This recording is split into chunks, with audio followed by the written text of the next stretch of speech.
Hello, and welcome to episode 12 of Little Life, Big Loss.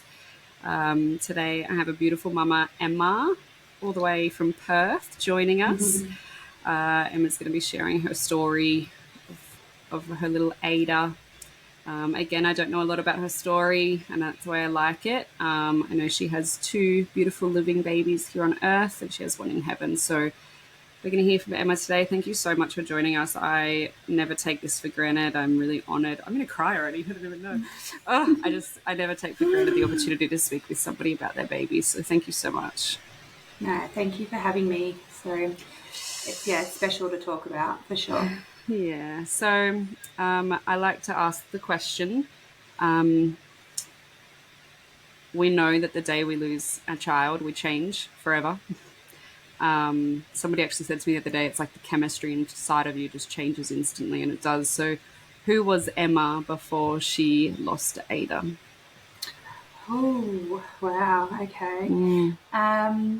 Before I lost Ada, I was living my best life for sure. I had my first daughter, um, low risk pregnancy, a very straightforward birth. All fit the plan. I fell pregnant. Um, when I wanted to. After I turned 30, I'd been on a big holiday. Work was great. We had bought a new house, the family house. We had a puppy dog. Mm-hmm. Literally, everything was going along as I wanted to, and I was a bit of a control freak in that way. And it was pretty perfect. Decided when my daughter was 18 months old that we wanted to have another baby, and that's kind of when things kind of was veering off the path of what was a very good time in our lives. Yeah. And so, did you guys struggle to fall pregnant with Ada?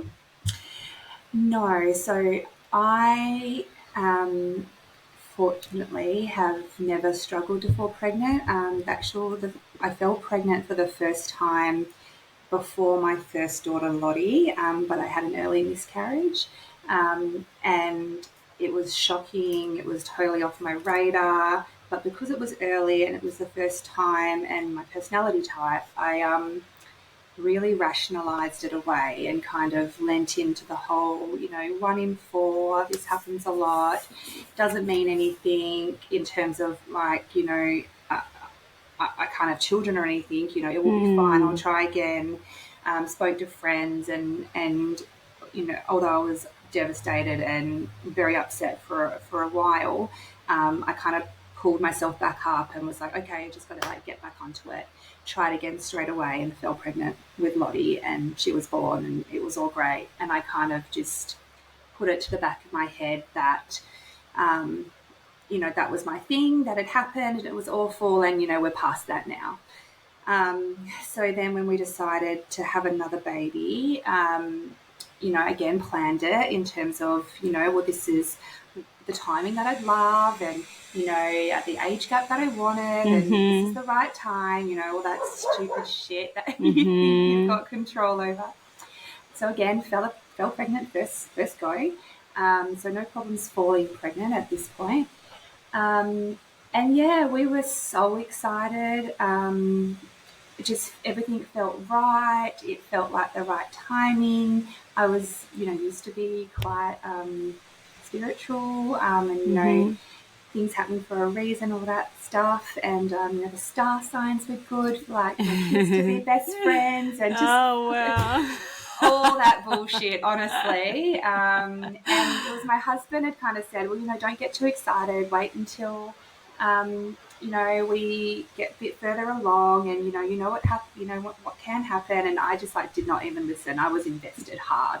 Mm-hmm. Um, and then I think I was about 7 weeks, maybe 7, 8 weeks, 7 weeks, and I got a really weird virus.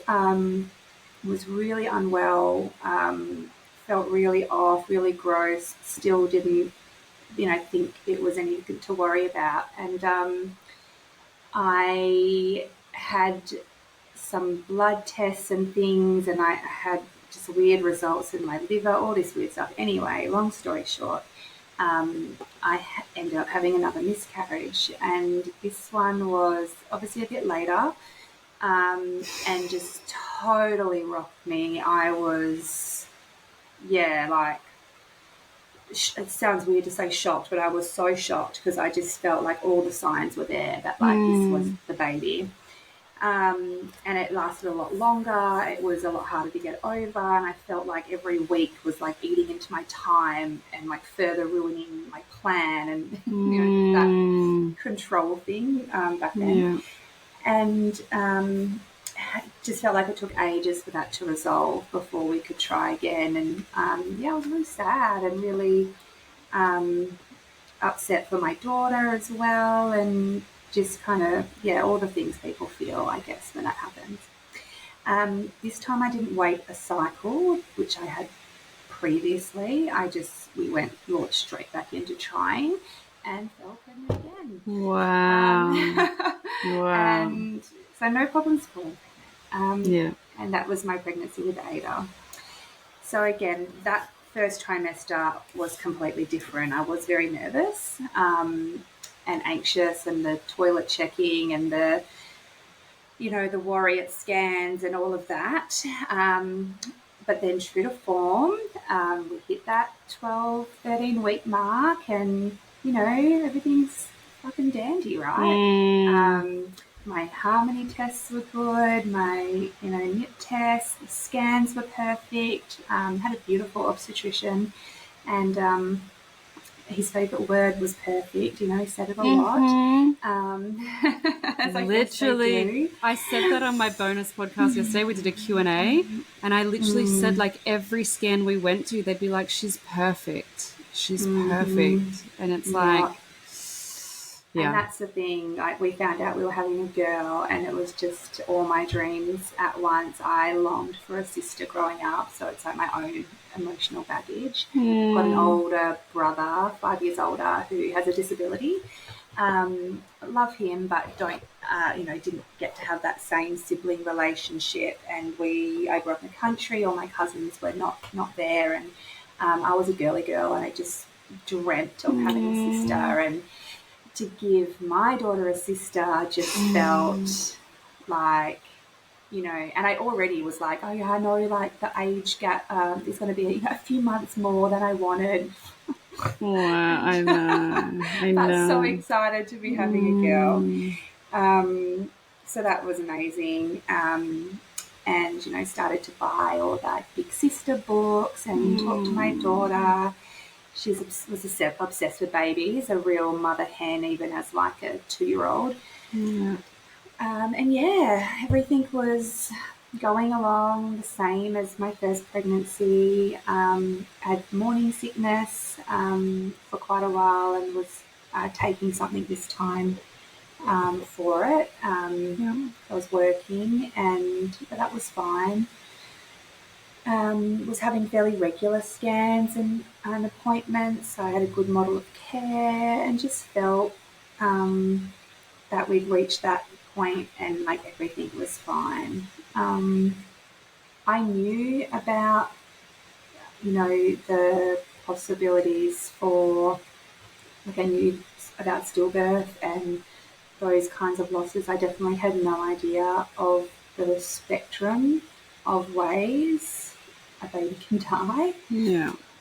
And I think the shocking thing was, for me, is the ignorance that I had no idea that a healthy baby, a healthy mother, my assumption was if a baby dies, there's a reason. And, like, that's not a hard thing for science and doctors to come to. And you've done the scans, and you've done, like, when you do the scans and you do the NIPs and you do all that, you truly think you're having a healthy baby. Yep. And your anatomy scans so detailed, and on everything for the perfect measurements and blah blah blah. Yeah. All the things. So we then get into the third trimester, and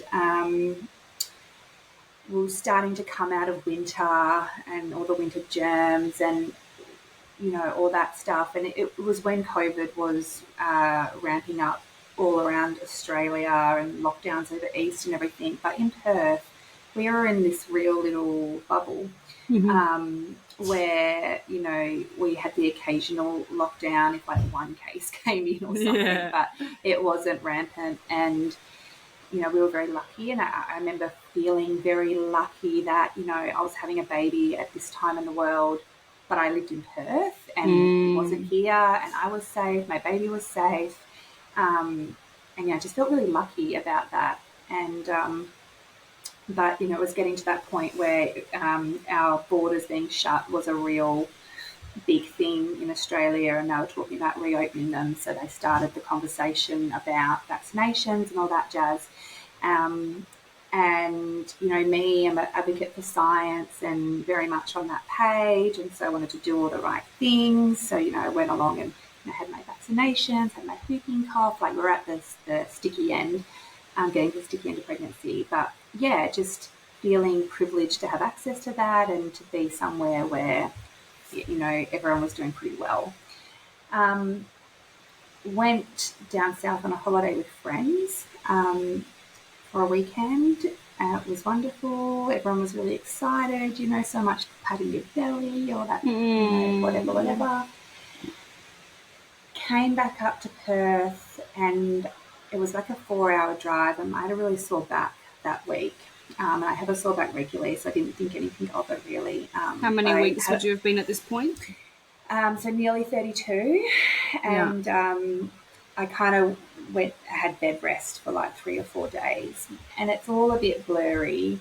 But by the end of the week, my back has started to come good. But in hindsight, I can't pinpoint it because I think it's all like related to the trauma, I guess. But I don't know if it was the night before, if it was 2 nights before, but I definitely know I had a night because I remember commenting, we were trying to watch a movie, and I had that real flurry of activity that I've heard other people talk about, where it was like unusually crazy. And she was really active anyway, both my girls were, but this was like really active. And I was like having to flip around and move and keep changing position and being like, oh gosh, you know, she's really going for it in there tonight, like having a party, you know,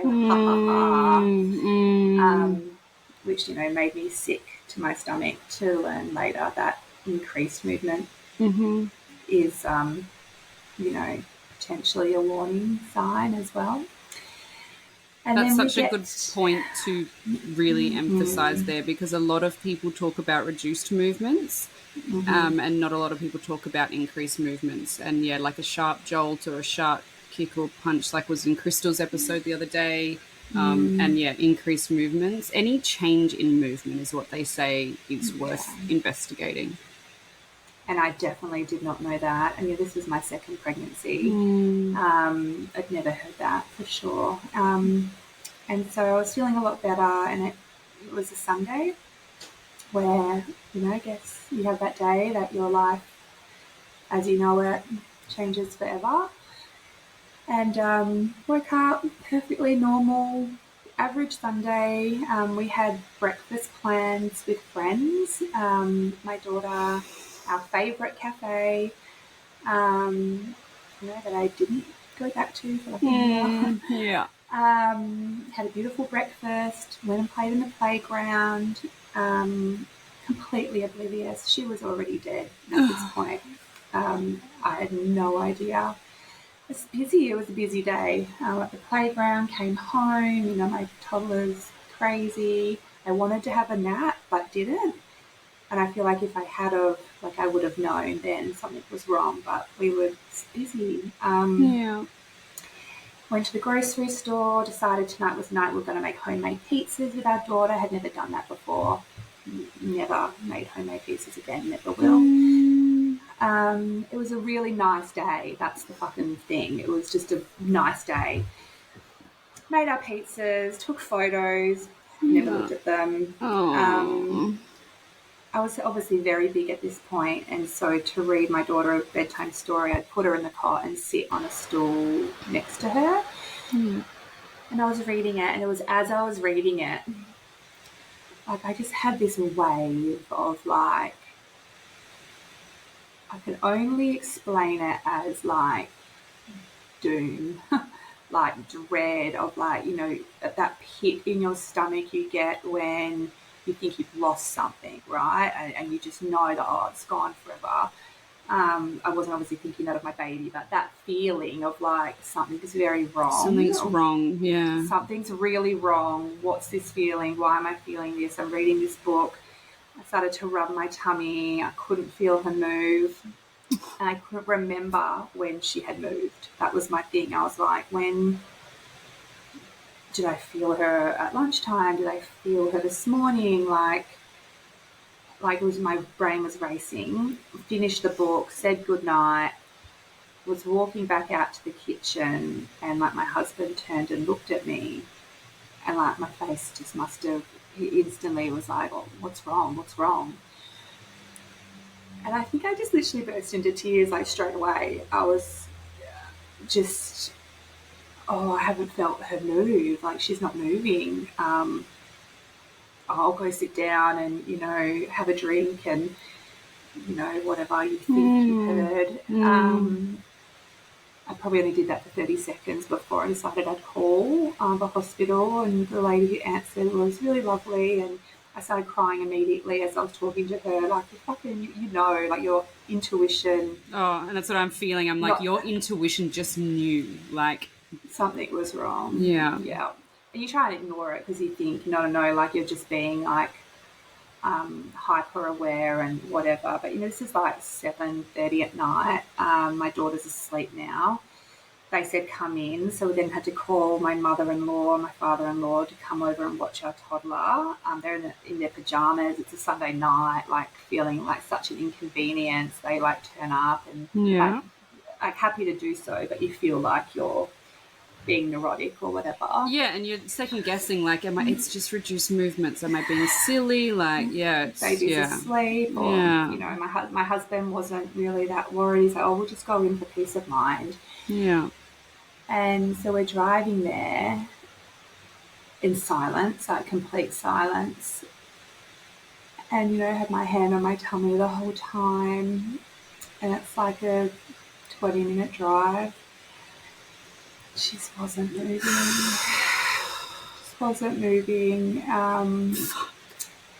And I got to the hospital, walked in. It was a really quiet night, which is so weird for a maternity, you know, suite, right? But I felt like I saw this midwife as we walked in, and she took us straight in. She was lovely.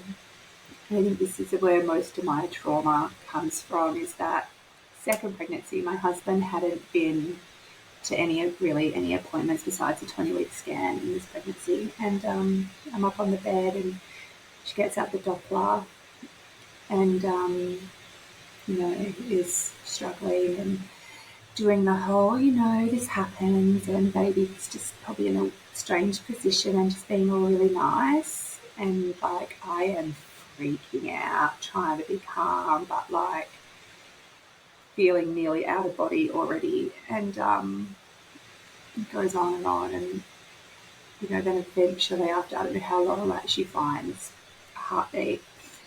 And my husband, like, audibly sighed and was like, oh, see, it's all good. But, like, she didn't say anything, and I knew that's not what it sounds like. And I knew that was my heartbeat. Oh, fuck. I knew that. He had no idea. She wasn't saying anything. And I couldn't say anything. And all she said was, oh, I will just go and get a doctor and we'll do an ultrasound. Fuck. She knew? Yeah, for sure. She couldn't. She just couldn't. No. And I think they have, you know, initially, I now know that they have a protocol they have to follow, in that they do a Doppler, then the doctor does an ultrasound. Even that doctor can't really give the news. They have to go get the OB, and then it's like a stages of checks before they tell you. And so she disappears. My husband's still, like, noticeably relieved. I'm, like, crying at this point. I guess he doesn't really know why. Doctor comes back. and does an ultrasound, but I can't see the screen. And then same thing, she says, oh, I've just got to go get someone else. And I'm just like, what the fuck? Yeah, fuck. And then obstetrician came on, not my OB, he wasn't on, it was another obstetrician who, was an angel on earth. And yeah, she turned the screen to us, and it's just still, there's just no movement, there's no blood flow, and all she said was, I'm so sorry. She didn't even have to finish the sentence. It was just, I'm so sorry. And I was I have heard of people who say that they have no sound or whatever. Like, I was guttural. I was like an animal. I screamed so loud, and my husband straight away tried to contain it. And I just remember the midwife, the two doctors, they all grabbed my husband to try and hold him and said let her, let her. Yeah. And I just don't even remember much more besides just feeling like, and it's so cliche, but feeling like I must have been in a nightmare and I was going to wake up. Yeah. And it was obviously getting late by this point, and we forgot that his parents were at our house with our baby, with our toddler, and we've never spoken about it, men like this part, because men just grieve so differently, and I suppose it's more his trauma than mine, but he had to go and make those phone calls to his parents because they had our daughter. I had to. Someone called my mum again. Had to, because I told her I was going in. My dad was working away, and I was like, oh, there's no way I'm telling my dad on a Sunday night when he's a million miles away. So yeah, the act of having to tell people is so traumatic, right? And my daughter, just thinking about my daughter, and yeah, it was just how, why, how? I don't even know if I was thinking that at that point. It was just pure trauma, shock, and then that realization. And I did know. This is the weird thing. I kind of knew what had to happen next, because this is going to sound really bizarre, but 18 months earlier, one of my best friends lost a baby, literally my best friend for 25 years. She lost a baby at 29 weeks. It was horrifically traumatic for all of us. He had a genetic abnormality and a heart issue. And, so I had learned a lot through her experience, and I was so affected by it, to the degree that, people thought it was, not people like my husband, people were worried about me taking it on emotionally, but it's that was preparing me for this. It's so bad. It's so weird. Yeah. Obviously, I reflect back on my support for her, and have learned so much of how I could have been a better friend, but I truly did my best. And of course, at the time, I bought her a book because I thought that was the right thing to do, and that's kind of what I would want. And when I went to give it to her, she just wasn't ready for that kind of thing. And she said, no, I can't, the point in her grief, she wasn't ready for that. And so I kept it and I read it. It was Miles Part by Annabelle Bauer. I don't know if you've heard of it. She's an Aussie. I actually have it, but I haven't read it yet. Haven't read it, yeah. So I read that before I was any of this. And if I hadn't, I would have been totally blind, but it was still completely confronting, obviously, to know you've got to give birth. Absolutely. To your babies. Yeah. Yeah. That's what one of the other girls, that Ashley, who I interviewed the other week, she said she's always had, her biggest fear is death, and she had to go home And she said, I remember showering and knowing that I had death inside of me. That was her words. And I was like, wow, like that is... Yeah, that was the same. So we got sent home at like 11. Oh, you did? And told to come back first thing. Because, we had to sort out our daughter and, so went home and, same thing, had a shower. And it's like the shower became this really triggering place for me because every time I stepped into it, all I could think of was, standing there, hot shower, this huge belly. And, occasionally you'd think you felt something, but, you still have all your amniotic fluid and your baby's still, moving around and they're kind of like floating and you still get sensations. But, you just can't believe. It's very hard to believe. And like they gave us sleeping pills and gave us all these things. I remember being really, really furious. I forget who said it, and I know she didn't mean anything by it, but I remember her saying, go home and like do whatever you need to do, take these pills and, have a bottle of wine if you need, like you can now. And I know she didn't. Fuck up. Yeah, I know. She.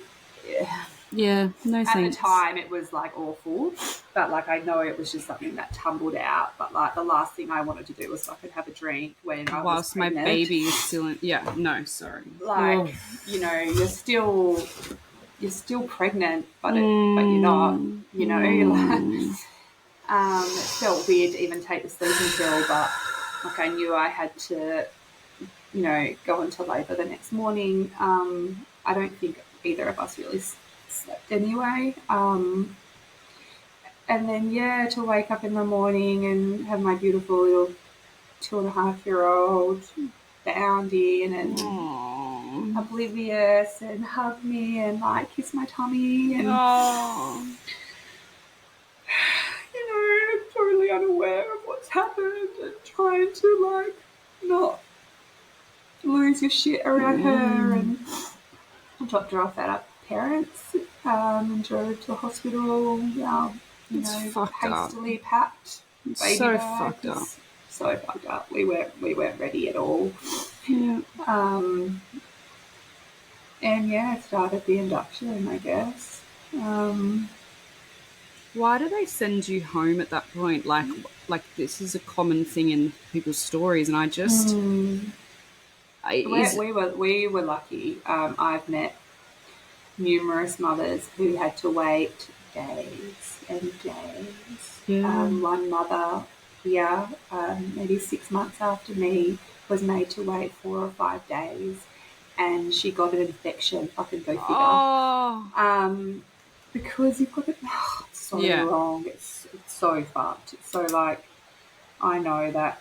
I think because it was late and they probably just didn't have things prepared. I think they, in our case, fortunately, they want to put you in a specific birth suite so you're as far away as possible from live babies and happiness and joy and all that,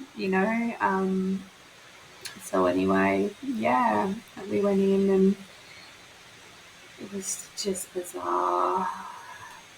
You just feel like it can't be real what's happening. But I was in labour most of the day. Eventually had an epidural. It just felt like it took forever. I couldn't even listen to music. Like I'm a old me, very much into music and enjoy music and all that. But it's like anything that had any kind of emotional response from me, I couldn't. I needed silence. I didn't want people cracking jokes or smiling or... Absolutely not. Not that I could vocalise that, but I remember just sitting there and just trying to stay calm and steeling myself like, you have no choice. You have to do this. This has to be done. So I can find a way. and because your baby's not working with you, right? Like in Oh, a of normal labour, course. Okay. because so it can be a lot slower. Okay. So yeah, Do I don't they do know. anything to assist that? Haven't heard that before. They just really ramp up the induction, like the drugs. I think, like when you have an induction with a live baby, like you've got monitors on, and they've got to be really careful with the balance of that stimulation, I guess, so that baby doesn't go into distress or Oh, So it's like really closely monitored. But I guess when your baby's died, they can just ramp it up. fuck. And had an epidural, so yeah, it's And just because they say that an induction is more painful and faster and all the rest of it. So I guess if they're ramping it up, yeah, it's. yeah, and they kind of have to in that case. Yeah. So I went from after I had the epidural, I was able to have some rest, and I think my husband had literally they just wheeled in like a bit of a floor bed for him to have a rest because he was shattered. Have I lost you? No. Yeah. He probably just closed his eyes, and a midwife had just come in for checks, and I sat up and I was like, no, she's coming. Like, she's coming right now. And the midwife was like, oh, okay, I'll just go get the doctor. I was like, no, she's coming. She's like, oh, okay, I'll check. I'll check how far you are. And like as soon as she checked, like the head was there, like she was ready. I knew she was. It was You're like, happening. listen to me. It's happening. And it was literally like compared to my first birth, it was only like a few pushes. And she was born, and it was the same huge emotional release that you have for your baby regardless of anything, and but terrifying as well. I didn't know that's right. So I'd been told earlier, I had a midwife gently say to me, now I just need to prepare you that she's passed. So there's a potential, just so you're aware, that when your waters break,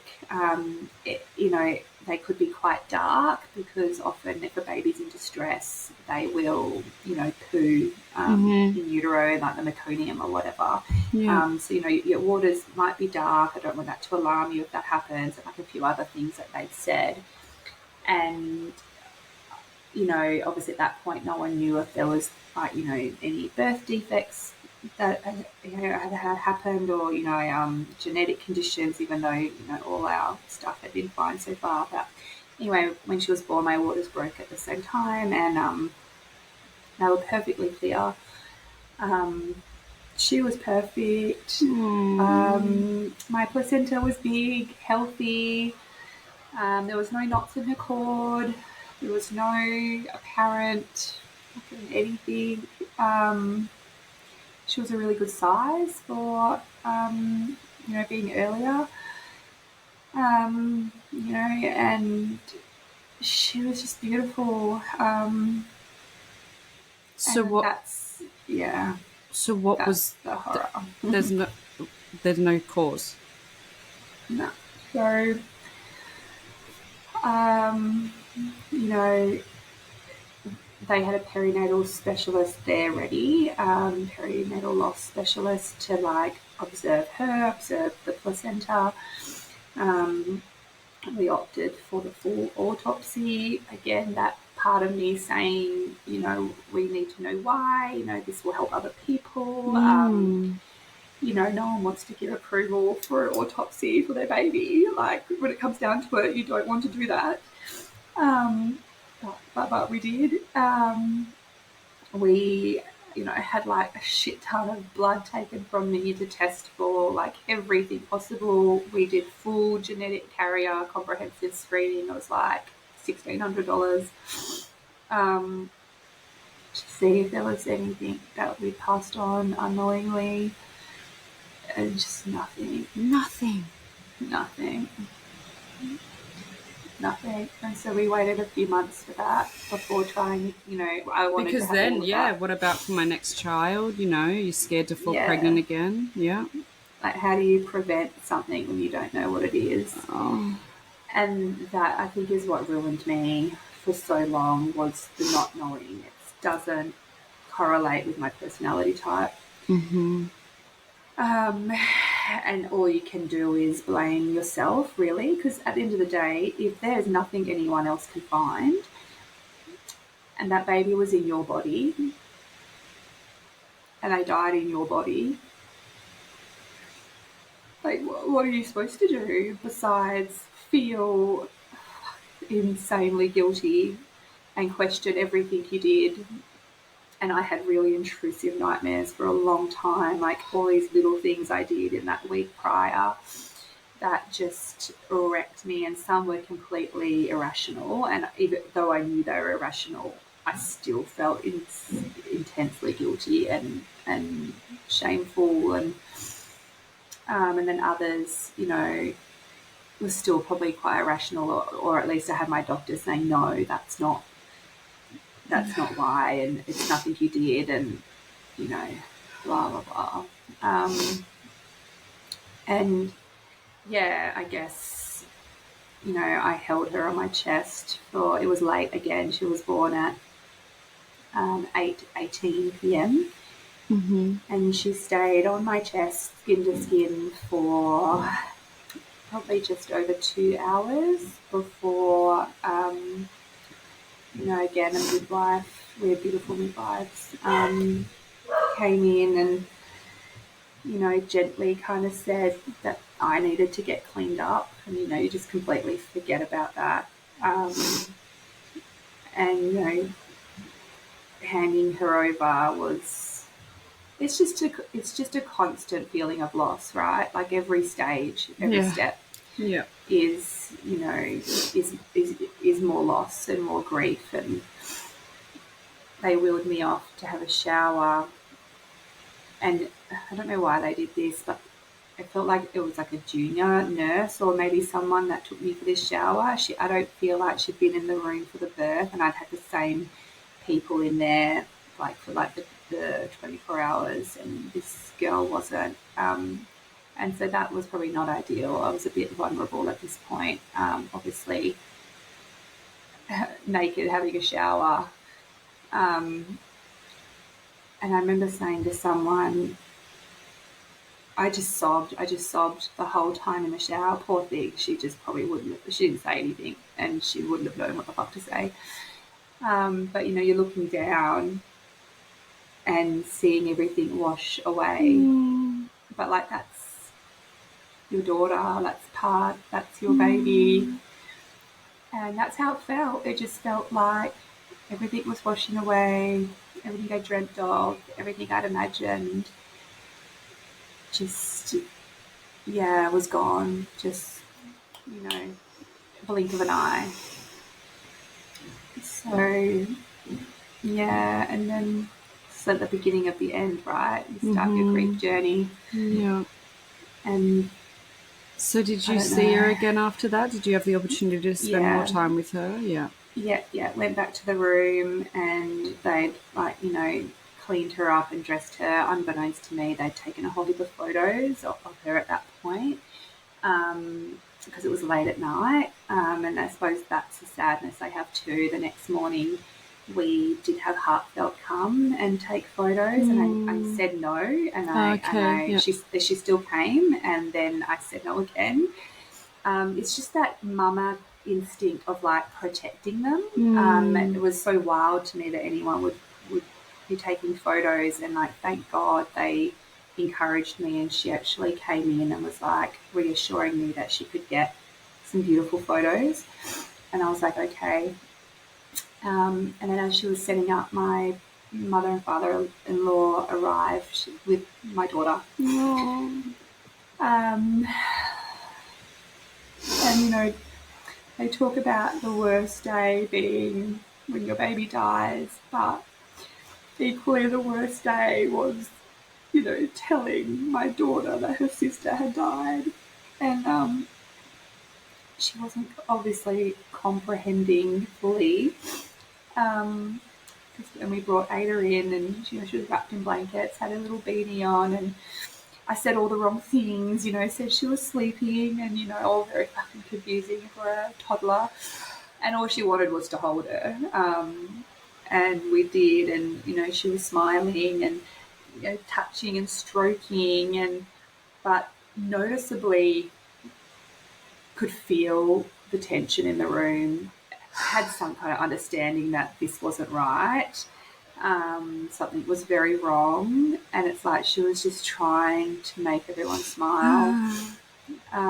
We got some really beautiful photos with her and Ada, and I'm so grateful to have them, and so me grateful too. When you said met. no, I thought, oh shit, like oh, it's so and I know grateful in that I say it all the time. In that moment, the idea of photos and photographers feels so weird, but it is my greatest treasure. My heartfelt photos, and I just scream it from the rooftops because I just need everyone to know that. Like that in the moment they said to me, if you feel uncomfortable, you can tell her to go. I'm so glad you got that. Yeah, one of my biggest regrets is I don't have any video. That was like the line I drew was, I think my mum tried to take a video when she was just born, and I like screamed at her. And like I don't know where that came from, but it's just this thing. And I wish I had videos. But yeah, it's so important. It was so important that my daughter met her because she has those photos. She looks at them all the time. For months, she slept with a photo of Ada under her pillow. She has a photo book. She has, all her own special things, books, like her grief journey. Just continues to evolve as she gets older. And it will forever. Like, she will always miss her little sister. And I think that was one of the hardest things. Like, I've obviously met so many mums. It's been over 2 years now. Probably equal parts mums who had living children and mums who lost their firstborn. And, they're both fucked up situations, and they both have their own unique challenges. And I think for those who have living children, that grief, like my grief was big and loud and full on and uncontrollable and messy. And I was constantly worried that I was like damaging Lottie with it. But she's so empathetic now and has such compassion for other people, and like I have that hindsight now, but at the time, like it's just another thing that you're beating yourself up about and worried about. For sure. I say it all the time because I don't have living children, and I was able to just grieve in all of the mess on my own, and I didn't have to get up and parent each day. I didn't have to worry that I was damaging my child. And I hate the saying, like, people say it, at least they have other kids. No, it just adds, I've said this in so many podcasts, it just adds another element of complexity. Like, you have to explain it to that child. You have to help them through their grief journey. You have to wake up and be there for them, And she would ask for, I don't know how long it went on, 6 months, more, I don't know. She knew what had happened and we talked about it all the time, but she'd always ask, is Ada back in your belly, or is Ada coming back? So we called her Ada months before she was born. So Lottie had already connected to her name as well. So that I think was helpful too.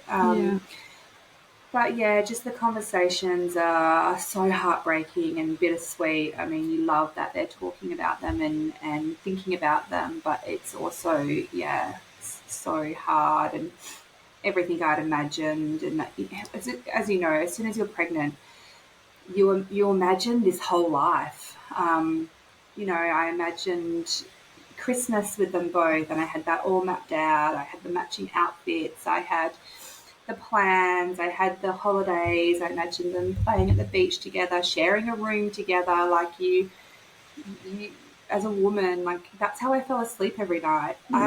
fell asleep every night dreaming what my life was going to look like with my daughters. I wrote their names together and I loved how they looked together. Yeah. I wrote our family names. Yeah. I, had had the nursery done, and Lottie had her big bedroom made and ready, which, was ready. I didn't let her move into it for another fucking 12 months. After Ada died, I was like, fuck, I don't care how old you are not coming out of that cot. Yeah. I'm not having an empty cot. And, Yeah. it killed me thinking of people who'd had their first baby with that nursery ready with it being empty. It's just like fucked. I know everyone's just so crazy for doing the podcast, and it's only been 4 months, but I get to sit in the nursery every day to record podcasts, and it's just like my thing. It just means like to be closer to And her. you know what?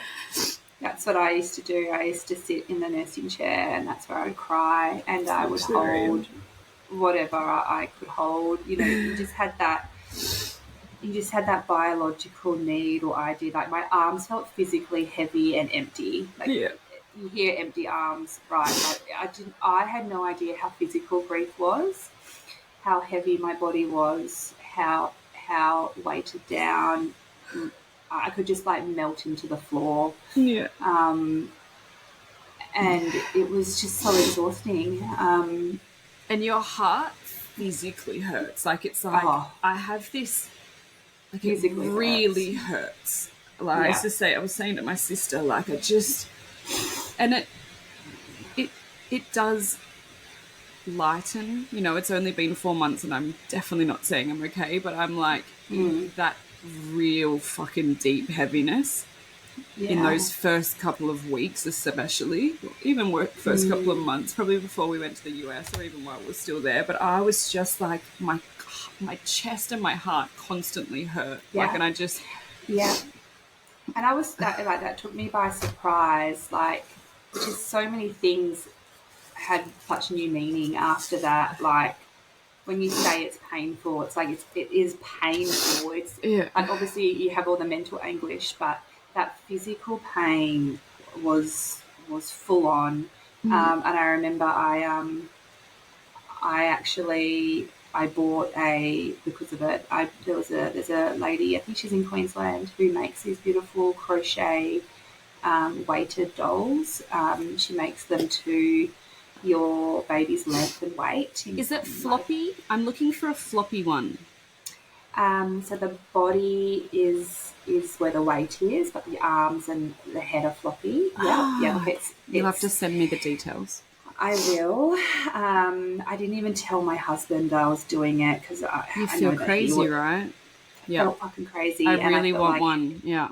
Yeah, and I tell you, as soon as my daughter went to daycare, my husband went to work. She was in bed with me, and I would just hold her and cuddle her. I'd sit in the nursing chair with her, like, just to have the weight. Yeah. Just to have the weight in my arms. Sometimes I'd hold my daughter's doll. I often dressed my daughter's doll in one of her onesies. Oh, bless. And just talk about it to anyone else. You sound like a psycho. But, lost mums get it. Yeah. So if anyone's doing that, thinking about doing that, you're not crazy. I've heard of the weighted bears, and the ones I've seen, they're like in the UK or the US, and they're so expensive to get here because they weigh, a couple of kilos. And then a couple of Aussie ones I found are all like quite firm, and I was like, no, she was floppy, and I want my little floppy girl on my chest. The name's escaping me, but I'll send it to you. So bodies, I can send you a picture as well. But I thought. And do you love it? Is cute. It? Yeah, I do. You do I love it. Love her. Yeah, I still love her. I probably haven't pulled her out as much now, but like, I know she's there and she's in a special spot. And when I need that moment, it's important, especially in that time. That first year for me was horrendous. Pregnancy after loss. Literally just the hardest thing, besides obviously Ada dying, the hardest thing I've ever done in my life. Yeah, so how long after Ada passing did you fall pregnant? So started trying basically right on like the 3-month mark once we got all those investigations back, which told us fucking nothing. I can't believe that. What is your? I want to go back for a second because I remember at the time you saying like you had irrational thoughts and then some not. What's your gut saying? I don't even have a gut feeling. I mean, I really took a deep dive into Dr. Kilman's research around the placenta. I don't know if you've read any of that. He's over in the US, and a lot of stillbirths that can be attributed back to the placenta in some way, like blood clots or things like that. And because I just had my, again, I'm not an anti-vax. Let's just clear that up. But I had just had my vaccination. Yeah. And there was evidence of, obviously COVID having issues with the placenta.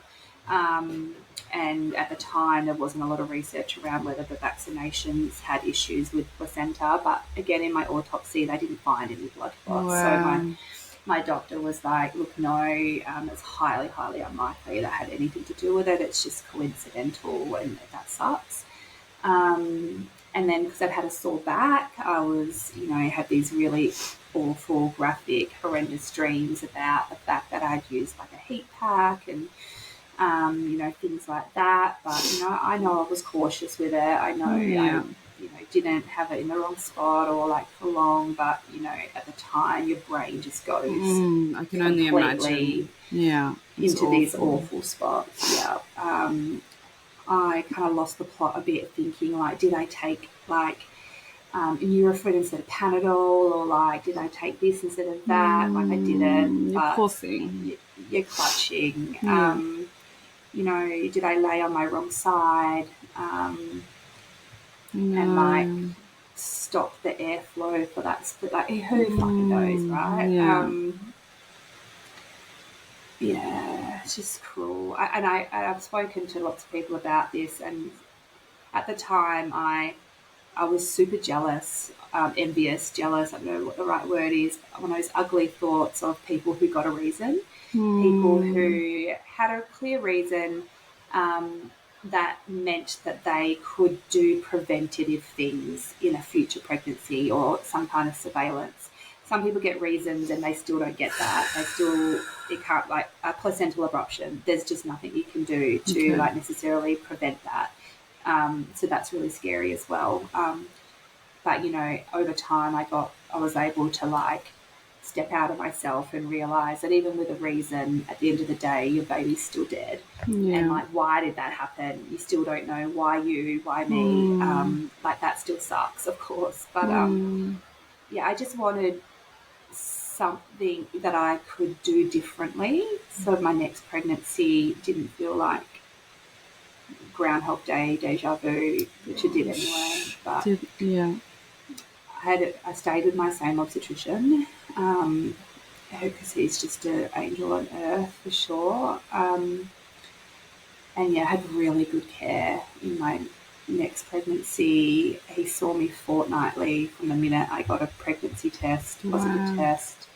I had a scan every time. Like as soon as I hit maybe 28 weeks or less, I saw someone weekly. I never had a Doppler. Never had a Doppler my entire pregnancy. Refused.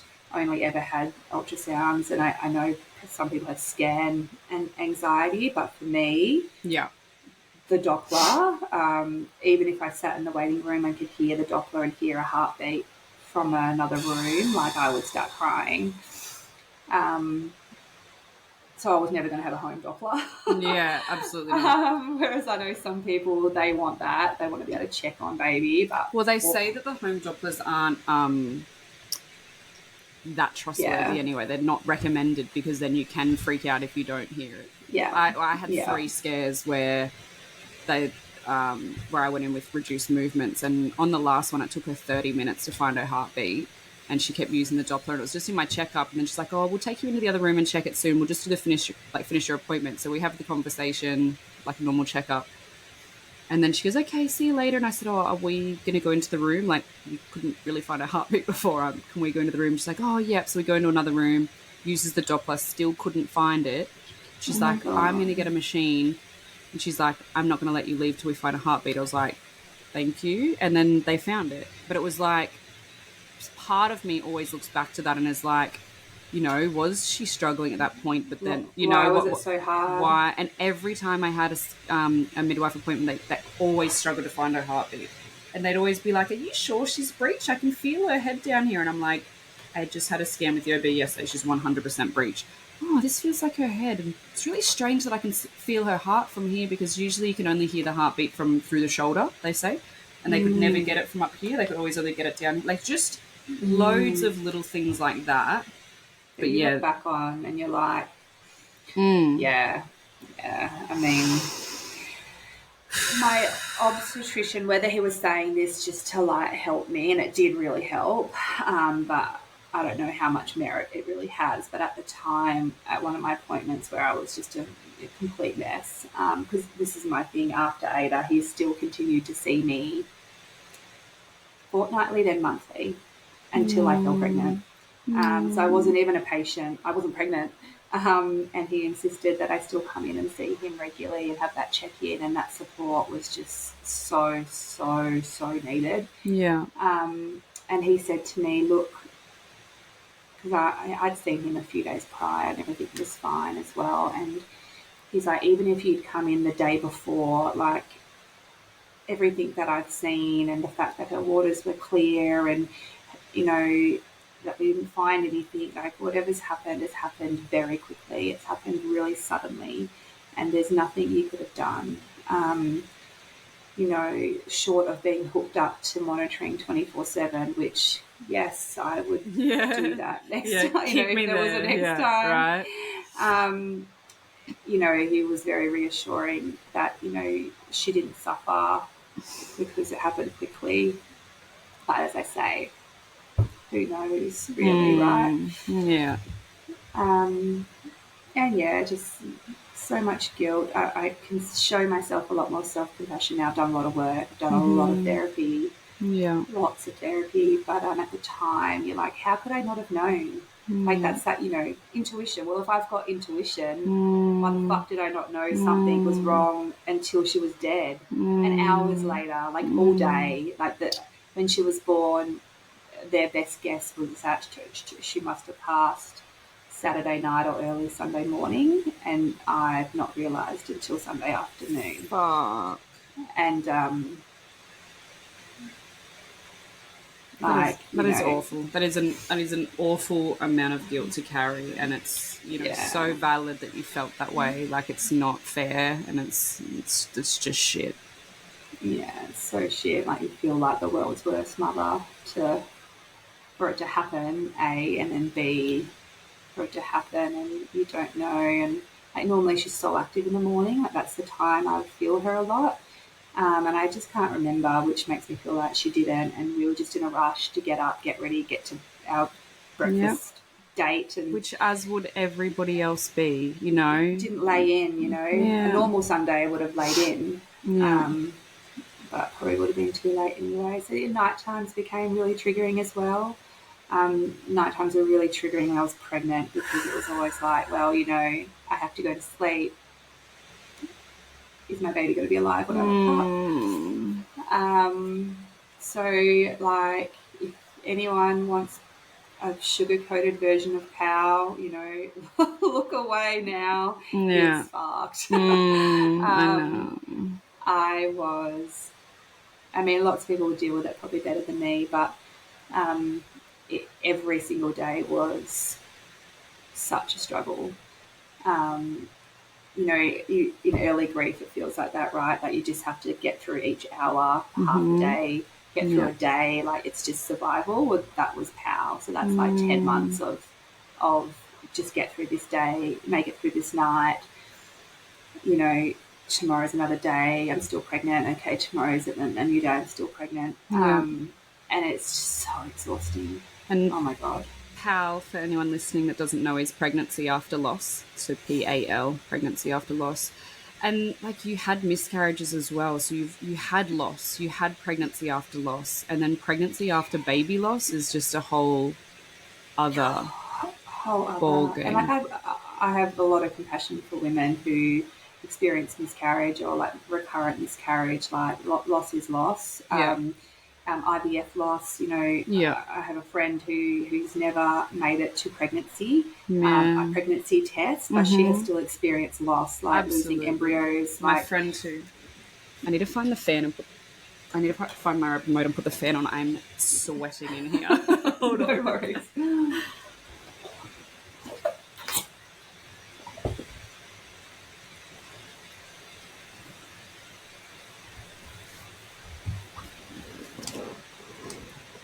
I can't find it. I'm fine. It's like Oh. about 40 degrees in Queensland today. Yeah, we're in a heat wave as well, but I got the aircon. Smart.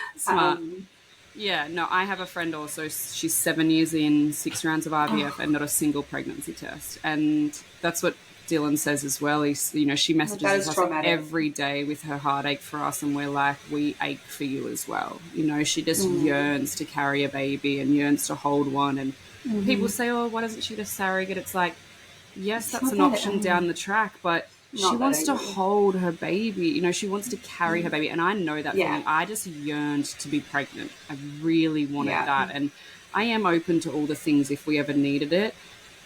But that's it. If that's your instinct and that's what you want and what you yearn for, like, we deserve that.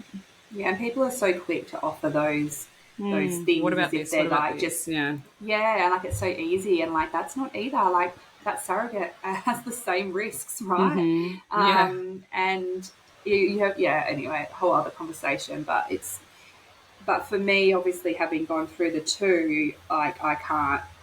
There's no comparison with those experiences to Ada's experience.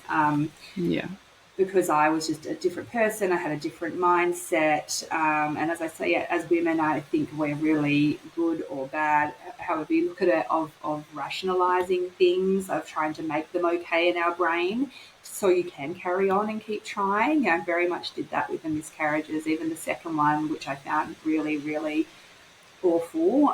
It was still like, well, you know, this is what we want. We want to have a baby. We just got to work through it. And you gaslight yourself a bit, like, you know, don't you've got to move on from it and not be stressed, like that's going to affect you more with getting pregnant again, like you know, push it away. Whereas like none of that works. No.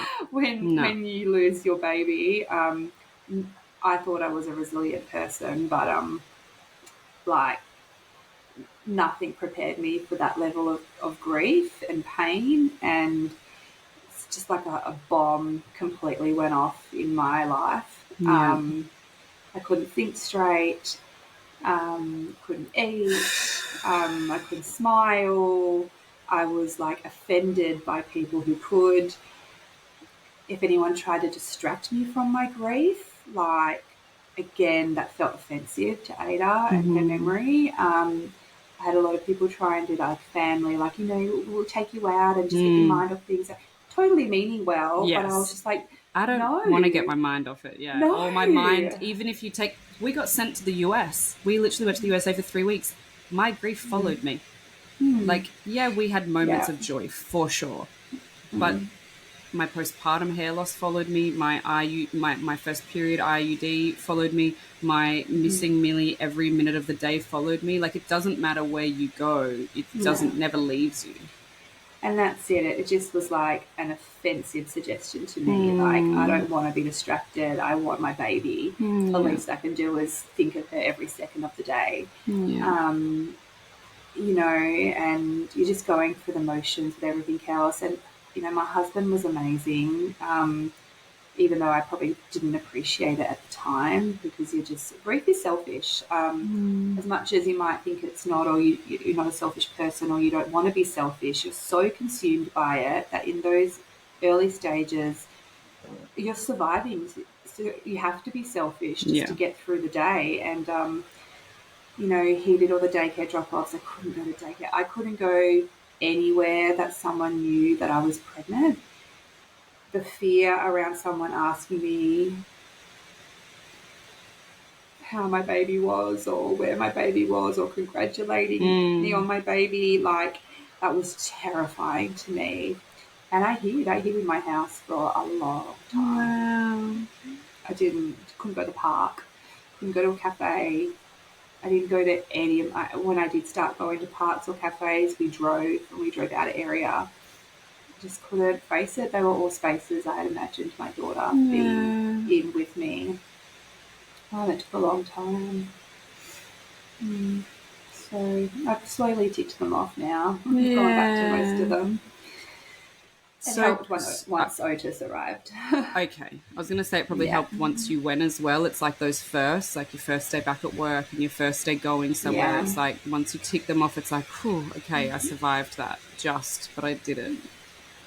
Yeah, yeah, and it's a hard one for me. I've spent a bit of time trying to figure it out whether the space I'm in now is a reflection of perspective and time having passed, or I know it's both, but I do wonder like how much of it is that, or how much of it is having my baby born after loss make it and be here and be alive and be thriving, and because obviously that was a huge turning point bringing him home, and things got so much easier after that.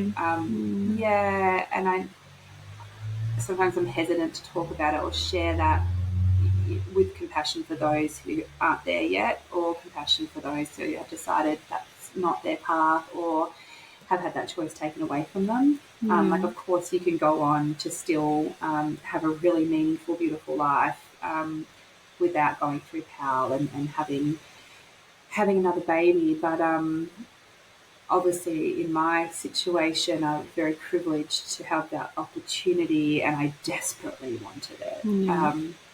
If I could have been pregnant leaving the hospital, I would have been. I was like obsessive. It took longer to fall pregnant this time. I was sure I would miscarry first because that felt like my pattern. So first trimester was like, I had many, many scares where I was sure that I was going to go to the toilet and find blood. I'd get up in the night frequently in a flurry. And then, it just never got easier. Every trimester has different fears, right? You've got your big scans in your second, and then third trimester was just a complete mess. Obviously wasn't planned, but the way it worked out was that I was following the same timeline as Ada's pregnancy. Yeah. Fuck. So I was the same gestation for Ada's first birthday that I was when she died. So we kind of had Ada's birthday followed by like being the same gestation, followed by like the funeral dates, followed That's by heavy. Just things happening the same way, and so it was really hard time. And then straight into like baby loss awareness month. It's just all but I'm in a pretty good place at the moment, which is nice. Yeah. It's been a journey. And I know, that's your goal or your plan is obviously to fall pregnant again and bring that baby home. And like, I don't like using the word because I say this with the full understanding there's no guarantees. But obviously, if you are privileged to reach that point and take that baby home and have them in your arms, then yes, it is worth every painful, awful bit of heartache. But that's like really hard to see in the moment. But, and I would never tell someone, stupid things like, don't give up and like it will happen for you, like because we don't know. I feel it in my core. I always felt in my core that I would be pregnant. Like when I got diagnosed with the endometriosis, and I had friends reaching out, if you need a surrogate, I'm here. And I'm like, that's beautiful, thank you, but I'm sure I'm going to carry my own babies. And I did carry Millie, and I got full term with her, and I got 6 days with her, and I have no doubt we will. Obviously, the headspace I'm in now says that. A couple of months ago I was like, am I ever going to bring babies home? You know, like I do truly see it.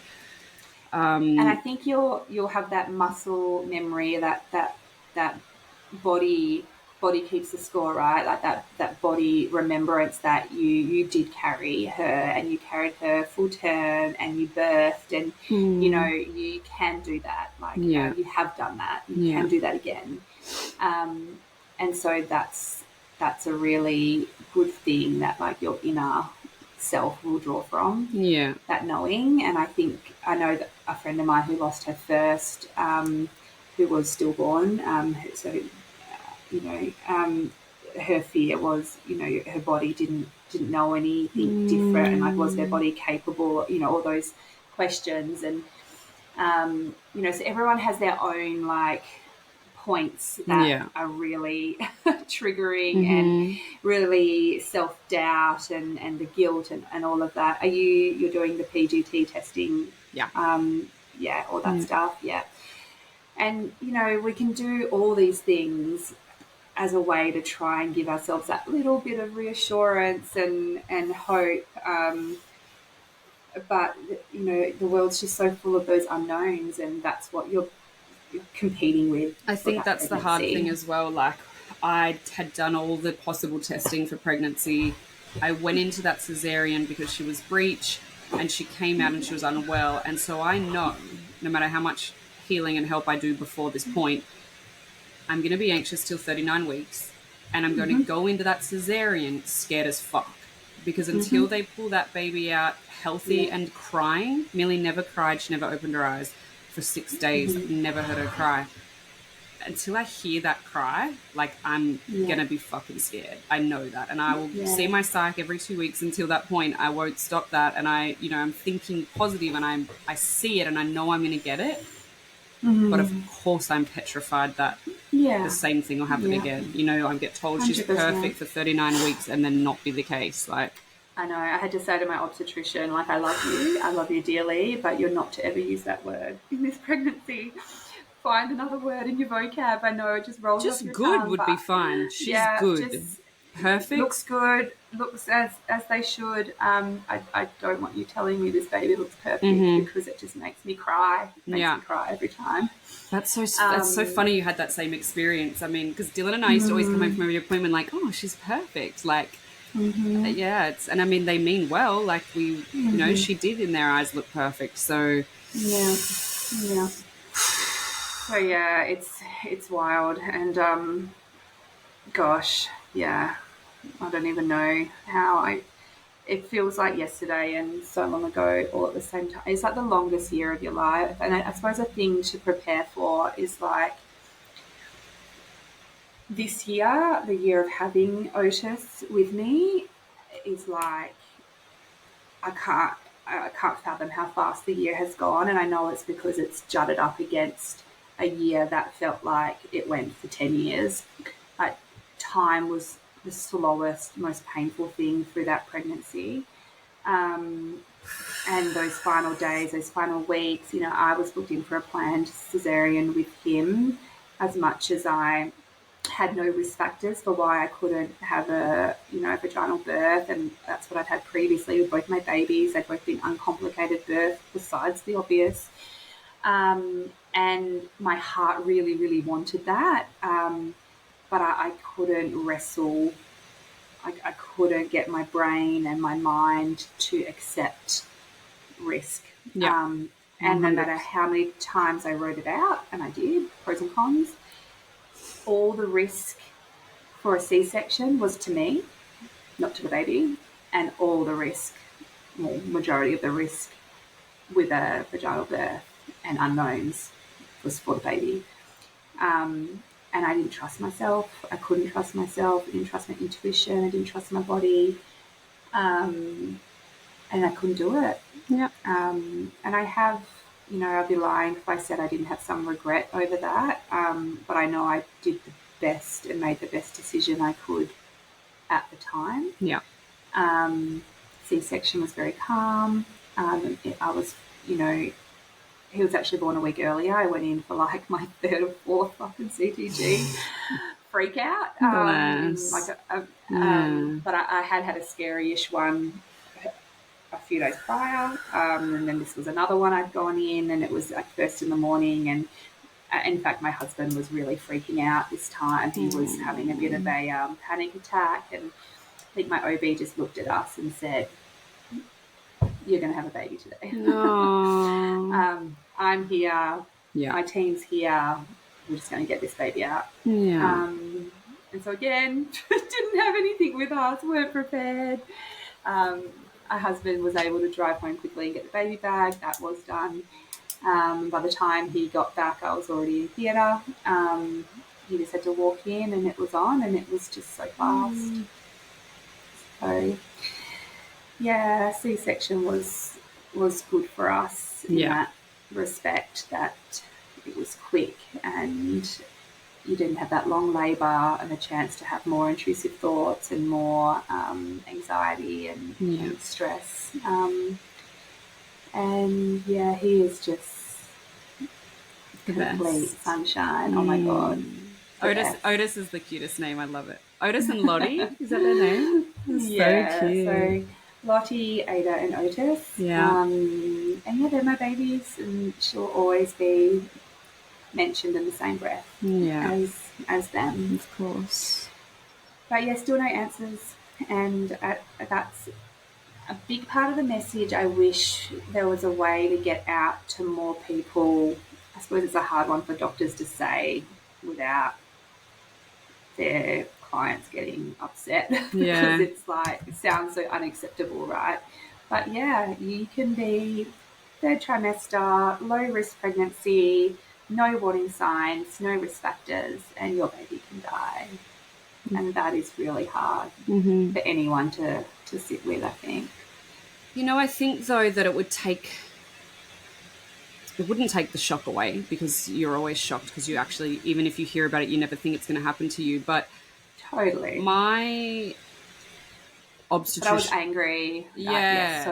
Angry at that fact, right? So yeah, my obstetrician has an Instagram, and he's quite vocal on it. He's very big on it. He does like a live on a Friday, and was live going just before he was going into Millie's birth, and had been like, "Hi guys, happy Friday! Like, fun fact Friday.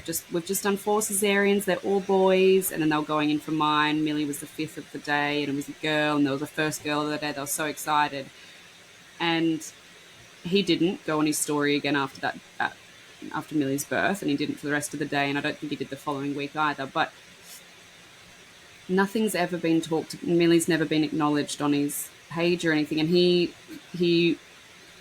celebrates every birth, every baby, everything. I know, and he apologized to me. He said, "I'm so sorry I haven't acknowledged Millie," and I said, "That's okay, but I thought it was going to come, and it never came." And I just thought, do you know what? That's a shame. It's funny you say that, and it's different, but I don't know if your OB had this as well. I know it's common, where you go in for your appointments and they have like a wall of like baby photos and thank you cards that they display proudly. And I never mentioned it to him, but I'd sit there for my future pal appointments staring at this wall. I called it like the living wall of babies that Ada wasn't on, and wondering, you know, will this baby get to be on the living wall? And I felt like it would be something I would do straight away. And then, you know what? After he was born, I was like, no, Ada's not there. Yeah. You don't need to be there. They don't have photos on this wall, but they have "Welcome to the World," and they put the name on there. And then the doctor the OB stands in front of it, and the couple holding their baby.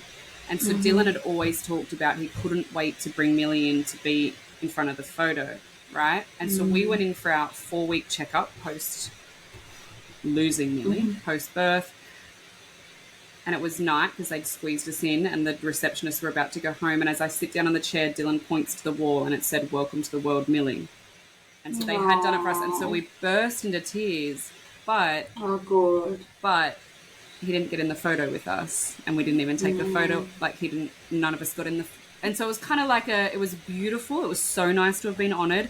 And he gave us a little onesie that he gives all of his patients, like a little I was birthed by. Mm-hmm. And those things were beautiful, but it was kind of like it was still not acknowledged on the social media space. And I just think it's just if it is so common, why is it not talked about? And Yeah. and And whereas like, I don't think it's not enough to say, oh, like, I didn't want to upset you. Like, ask. If you're worried about that, ask the parents. Like, would you like me to do this? I'd love to do this. Is it okay with you? and I was Don't just blasting it everywhere, and I was tagging all his team and him and everything. And he said what he said was beautiful. He said, "I'm so sorry I haven't shared any of your things. I feel like it's like a fraud. I feel like he's got fucking such do it." yeah.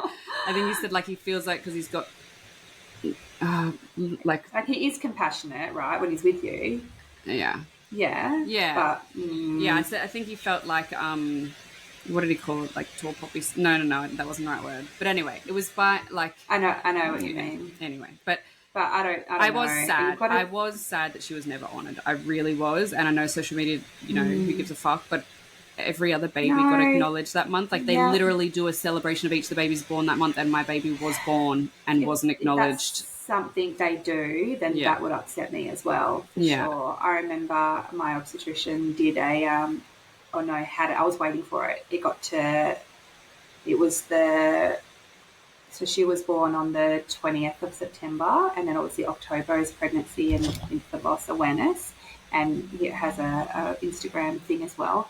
And it was like a week into that week. I'd just learned about it, obviously, but had just started to follow some accounts and whatever, and had seen lots of posts, and I wasn't on there yet with my Ada page, but it got like a week in and they hadn't posted anything about it. As you know, an obstetrics clinic that like heavily promotes about like P&D and mental health and, postnatal depression. And it's kind of like, well, yes, like people whose babies die, we get postnatal depression too. Yeah. Probably much more frequently. No post. And I remember like feeling, upset about that. And fast forwarding here, they did, and they got better at that. Okay. But those types of things, like it's so clear to us the disconnect, and it's like missed opportunities. Yeah. Right? And our fertility specialist, they've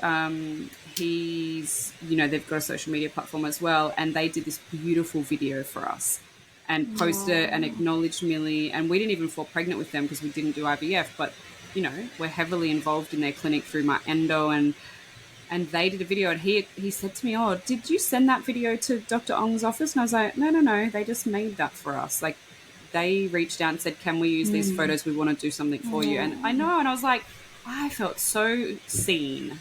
Like, I felt like Millie mattered, medical, It was I know some people, hearing stories I've heard, the way some people are treated, I feel so deeply grateful and thankful for the care that I had with Ada and my subsequent pregnancy, because, gosh, I'm sure you have too heard just some corkers. That's not even the right word. But, the two midwives that cared for us and Ada came to her funeral. The delivering obstetrician came to her funeral. And like that just was so meaningful. We didn't ask, like they offered. They know that we weren't even, and it was not even thinking that. Yeah, it was so beautiful. We only had like our intimate family, and they were like really wanted to show the obstetrician who delivered Ada. She was born on a Monday. She didn't have a day off, I think, until the Wednesday or must have been the Thursday. She had a day off, so you know how busy they are. She works in the public system and private system, and it was her day off, and she came to my house and sat with us for I think nearly 2 hours. Wow. It's just amazing people. And so thankful. I can never thank those people enough. That kind of support. And I think it was probably about, I don't know, maybe 4 or 5 months in where, so is that around where you are now? 5 months? 4 months, yeah.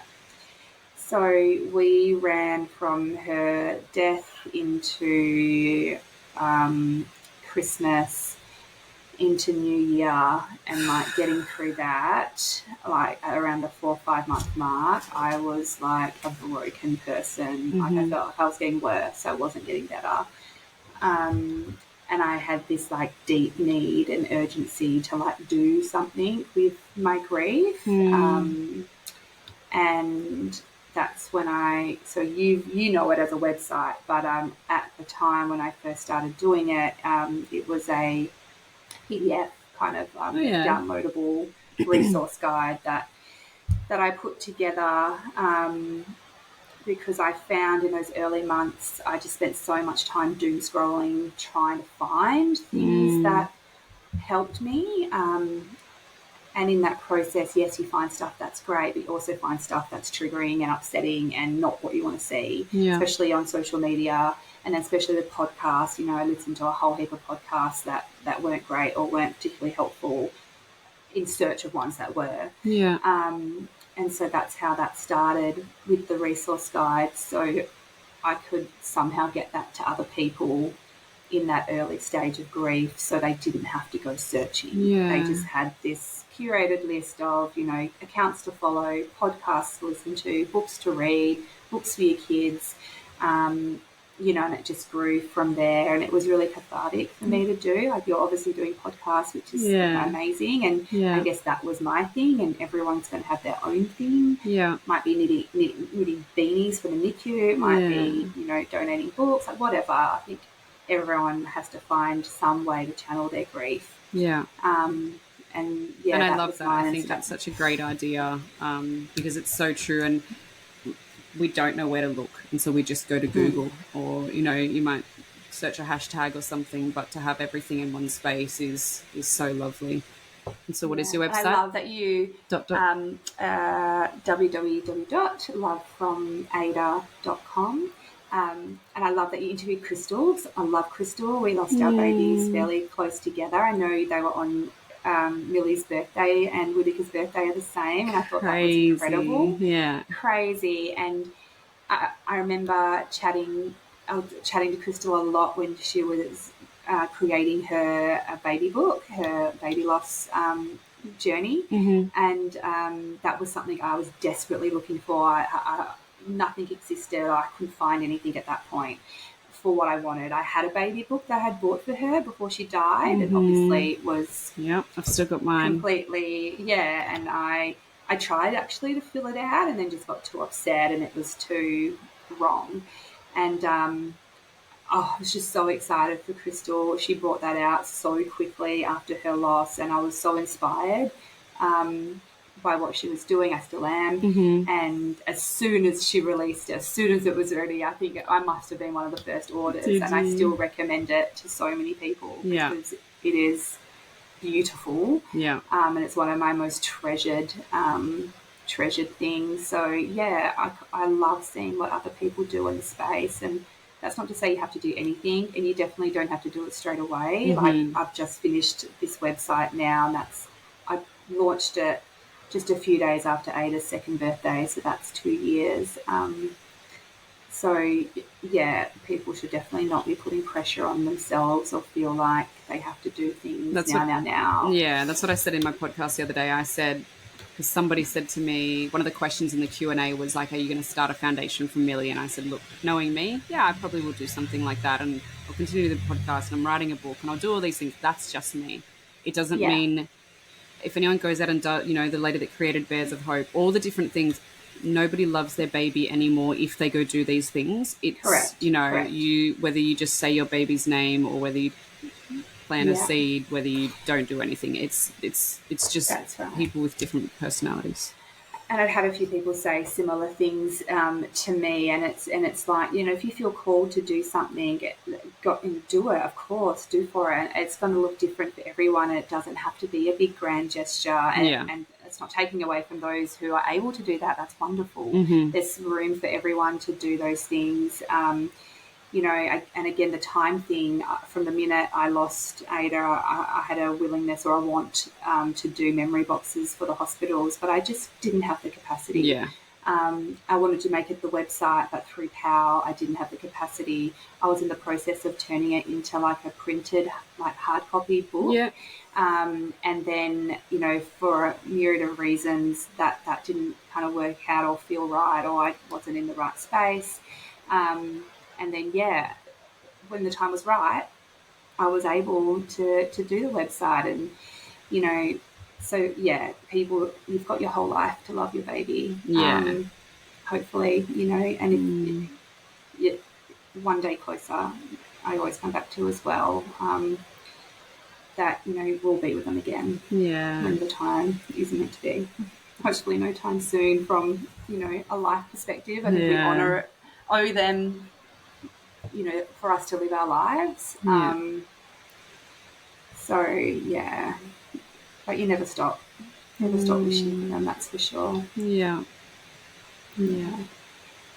It's so nice to hear your story, especially, you know, 2 years on, and not nice to hear your story, but you know what I mean. It's just nice to be in it with you, and, you know, to hear about her. And I love your rawness and vulnerability around the anxiety and the depression and the depths of the darkness and the grief, and, you know, how ugly pregnancy after loss looks, and, you know, that realness and rawness is so valuable. Yeah, it is nothing if not messy, right? Grief and that pain, and yeah, get help. Honestly, like, reach out. It's scary. I remember being so scared to go to my first like in-person support meeting. I went to a red nose one maybe 2 months or so after Ada died. I was terrified, but like I knew I needed something, and I met a girl that night who had lost her son 4 days, I think, after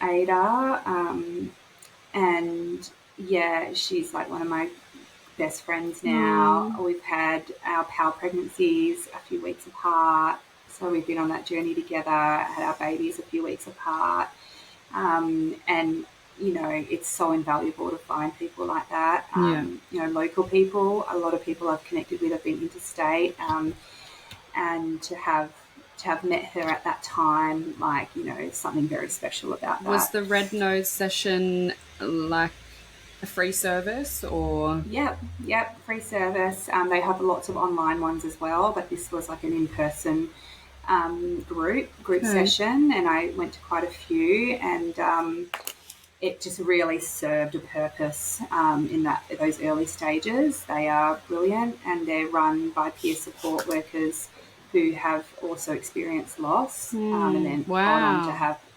training. And yeah, Red Nose has been amazing for me. And then, yes, I had the privilege of having private health insurance where I could, you know, access a psychologist that I saw regularly and all throughout my pregnancy. And I know it's much harder to get access to psychs these days post-COVID if you're in the public system. So, you know, I know that that's a privilege. But just anything you can get your hands on, like, take it and speak and talk. And, you know, I think as women, I know I don't like to generalise, not all women are the same, but I find we want to talk. We need to talk it out. My husband does not work the same way. He needed other things. But yeah, if you keep it all in, like, that is heavy and painful, and it just sprays out sideways. Yeah. But how did I'm sure we could talk forever. I know. How did your husband's, we will wrap it up soon, how did your husband's grief journey go in terms of support? Like, you were able to... Yeah. He very much needed the structure and the... like, he went back to work 3 weeks later because he needed to for his mental health, I think, whereas, like, there's no way. Yeah. I mean, I didn't go back to work because I ended up falling pregnant, but I couldn't have, no way. Yeah. Whereas he needed to get on and do. I think they need to do things, and they're very, very avoidant, I think, in how they deal with things sometimes, and he still felt things really deeply, but found it really hard to talk about, found it really hard to be with those big feelings. They were very new to him. He'd not experienced anything anywhere close to this. He'd not lost anyone. So to go from experiencing virtually no loss in your life to this was very scary for him, but it just meant that we grieved very differently, and I couldn't get what I needed from him, and I had to learn that that was okay. I needed to seek it elsewhere. That was a journey to learn that. I think that's a super important point, and it's something that I said a lot. So my husband went straight back to work as well, and I was able to grieve at home. I was on maternity leave from the government for 20 weeks, which was amazing. My husband went back to work because he wanted to get out of the house and stuff, but I only had the capacity to look after myself. And by looking after myself, I was not brushing my teeth, I was not having a shower, I was not eating, I wasn't doing anything, but I was breathing. You were surviving. I was literally breathing. That was my only job, and it's all I could handle. And I do a lot of our home admin. I'd make all the appointments, I'd sort the dogs and the blah, blah, blah, blah, blah. And he asked me to do something, and I said, I can't do that. I can't. Any of your appointments, it said, you need to go to the doctor, you need to see a psych, you need to get, he had to get bloods. I said, you just need to take care of you. And I've now taken back on that role a little bit to help, as a wife, and the things I enjoy doing for our home. But in that moment, I'll give anyone permission to just, if you're able to just take care of yourself, because you do not have the capacity to take care of anyone else. And I couldn't carry that. I'm like, you need to get better for yourself and for our marriage, and I need to get better for myself and our marriage, and we need to do it on our own for them, if that makes sense. And definitely, and he had to step up in a lot of ways, because I was just not, as you say, no capacity. I think I used the word selfish earlier, and I don't mean it as people would normally use that word. It's more just you have no capacity. You are just surviving and staying alive was my priority. Because, there were many days I did not want to wake up, and the minute I opened my eyes, you remember it all, and I'd cry, and just angry that the sun was even rising, angry that we were here, angry it was my life. I didn't want to, it's a hard one, right? It's not that I wanted to die, because, I had my daughter to live for, I had my husband, I had a lot to live for, but I just didn't want to wake up. If I could have just been put to sleep for weeks, months, whatever, that probably wouldn't have worked anyway. But I just didn't want to be with that pain. You want to switch it off. I don't want to die, but I don't want to be here. I've said that many times. And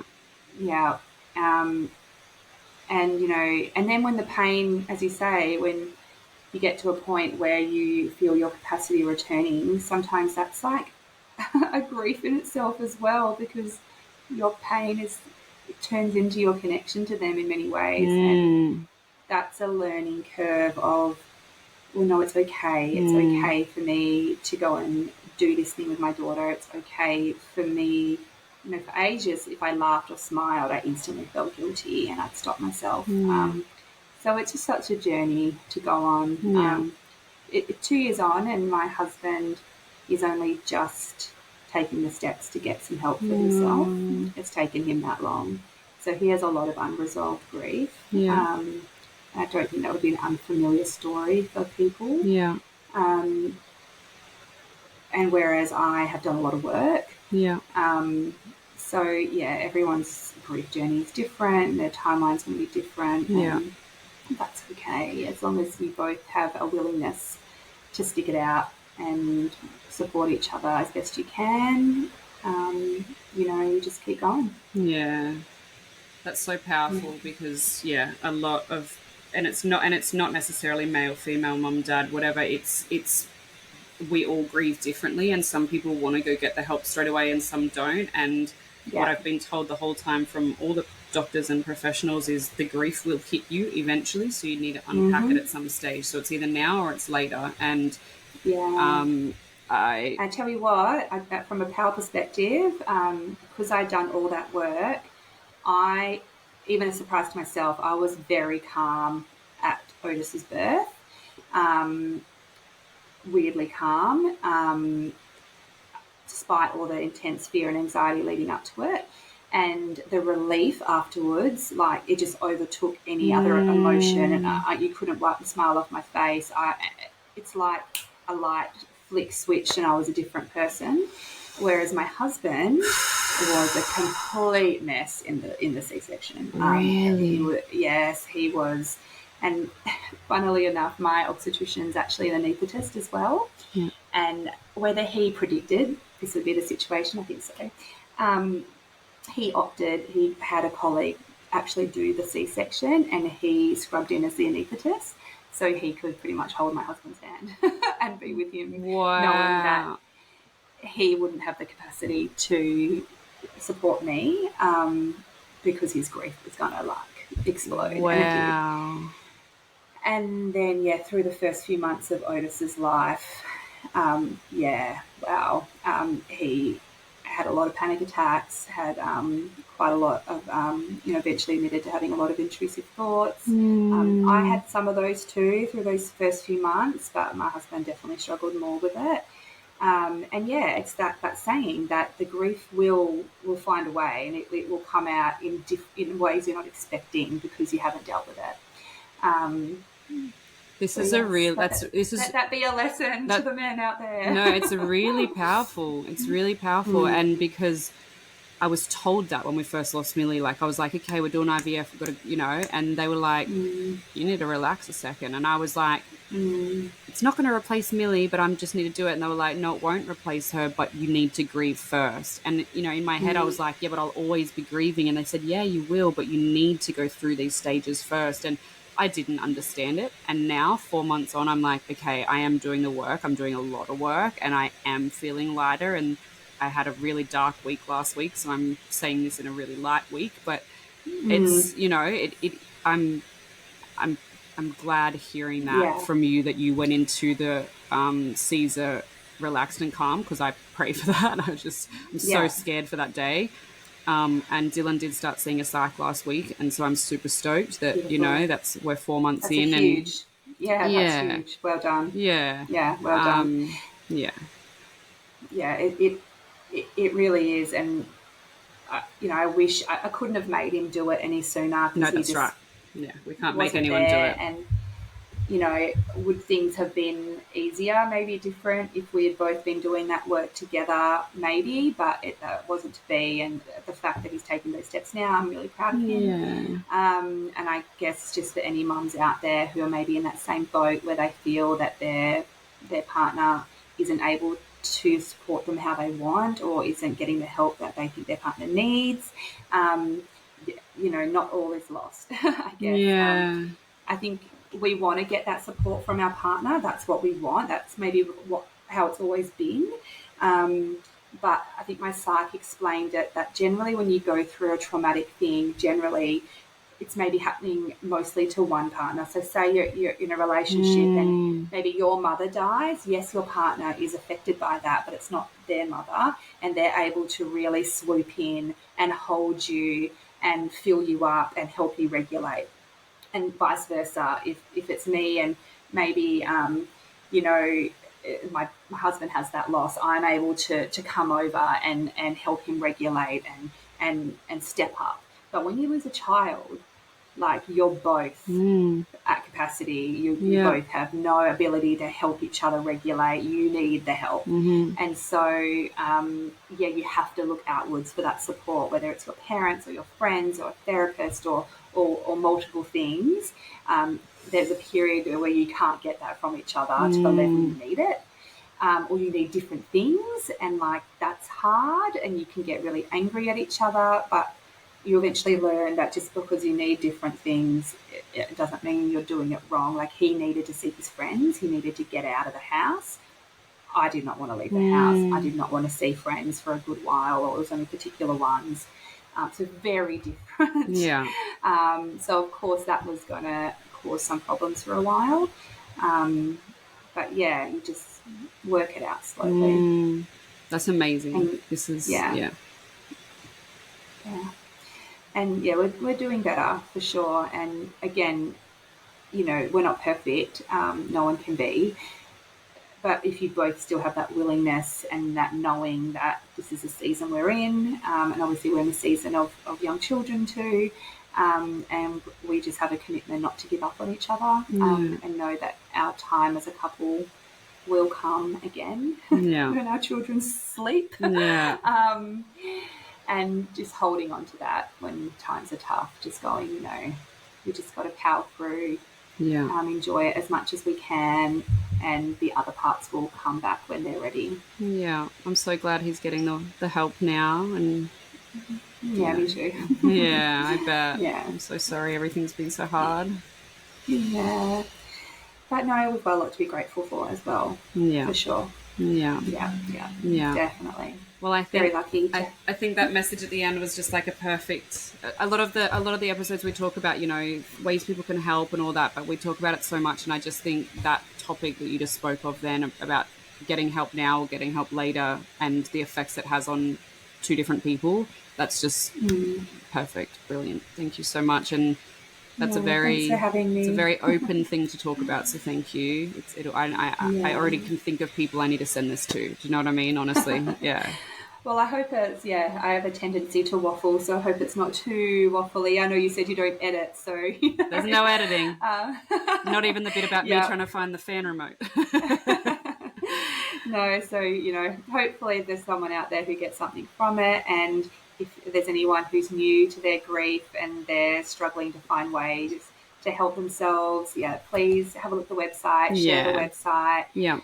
There's so many resources there, and that's my struggle, is how I get it to people who need it. That's what I needed early on. Good for anyone, but early on is, if someone had given me that website early on, it would have saved me from a lot of triggers and stress and all that energy that's required. So, well, you send me a message with all of your links and your Instagram and all the things and ways people can find you, and we'll pop them in the show notes, and I have absolutely no doubt people will reach out to you.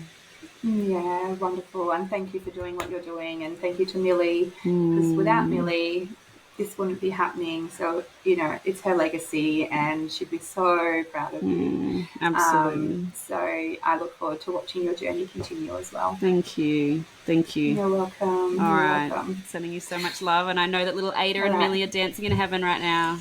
I always say that. Yes. I just love it. I'm like, can you just imagine them? One more thing. I had a little realization the other day, and I was sitting in the doctor's surgery, and it was when I was going in for my anaesthetist, and I had this thought, as maybe some people do, like, what if I die on the table, right? And I was like, I'd be in heaven. And then I'd be like, that would be so beautiful. And then I'd be looking down, and then I was like, but wait, Dylan and my family would be sad. And then I imagined myself like screaming out to them, like, I'm okay, I'm happy, this is so good. And so then it made me think of Millie, like yelling out to us, going, I'm so happy, I'm good. I need to send you something. It is exactly that. I will send it to you. You will cry. Okay. I cry every time I read it. I will send it to you. Okay. It's beautiful. Okay. On that note. All right. We'll say on that note. I'll send it to you. Okay. Sounds good. And if it's good, we'll post it somewhere. Is it something we can post on, like... Yeah. You can share it. Yeah. Okay. It's just different to anything else I normally read or share, like the language of it, but it gets me in the feels big time. And because everyone will be listening to this podcast going, well, what was it? I want to see it.